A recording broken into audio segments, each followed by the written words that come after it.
would be unfair of me not to point out the disadvantages of an ERP system. Like everything else, it's always a double-edged sword. And a few of the disadvantages are, of course, the cost. ERP is not cheap. We all know that. There's a cost of not only the software and licensing, which could be a one-time, or it could be annual maintenance contracts, or it could be cloud-based. But then there's also a cost relating to customizing and configuring the system, which can be quite a bit depending on what options you choose to do. Due to its integrative nature, it involves constant testing cycles because you start from wrong data and you may land up at the end in not being able to do what you had thought you would be able to. So you have to unravel all your documents one by one, go all the way back. And so by that very nature, when you are introducing something new in the functionality, you have to test it a lot. Unlike a standalone system where you make a change, you make a quick test and you move it up into your live environment, in an ERP, you need to really test it all the way through. So it can lead to long project cycles. Of course, the new ERPs are today much more integrated with Agile, and but it's just the nature of things that you can't mirror or map an entire ERP implementation onto an Agile process. So it still has its own uniqueness, which causes longer project cycles. The cost-benefit analysis can be difficult to measure, and it can take some time. It does have some gestation period.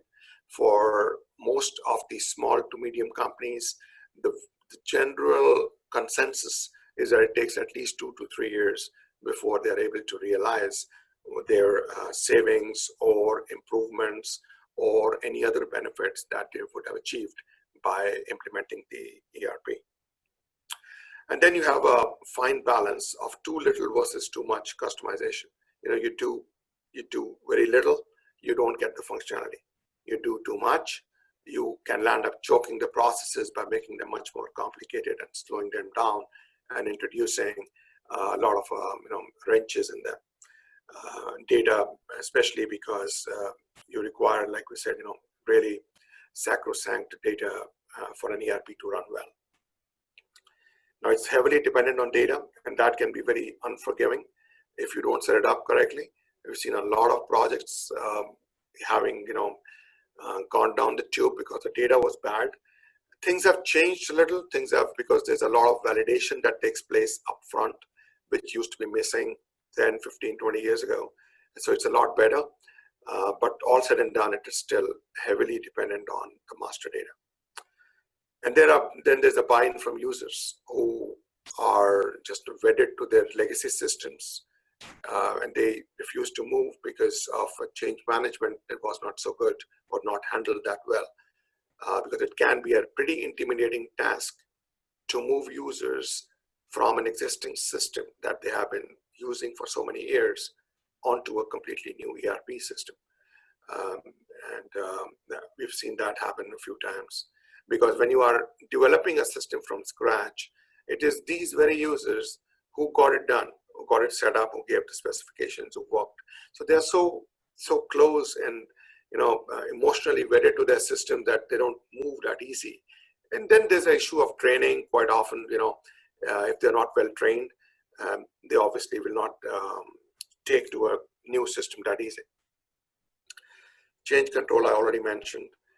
And changes can be difficult and involve a 360-degree view of almost everything, which sort of ties in with what I said earlier, that leads to long project cycles, because changes are going to be tested right from the beginning to the end more thoroughly than they would in any standalone legacy system.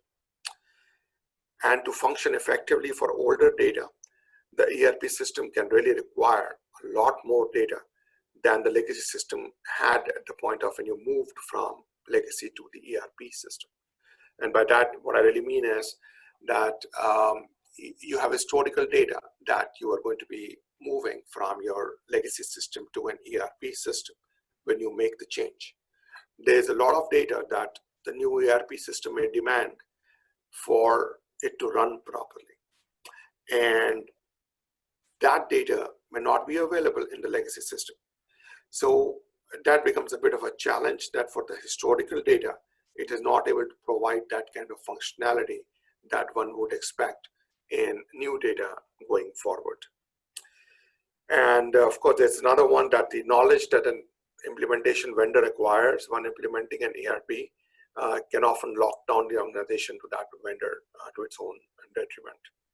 When you have an open code software, for the most part, those requirements or those specifications were given by the organization itself. So it knows what exactly it gave or what it got.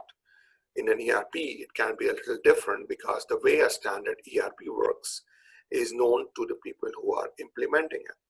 And what would be the effect of changes is not known to the client that well, because now you are dealing with a plethora of things which are beyond your knowledge. Whereas in a legacy system, which was set up based on your own specifications, you knew what it was. So that's what I'm trying to get at with this one.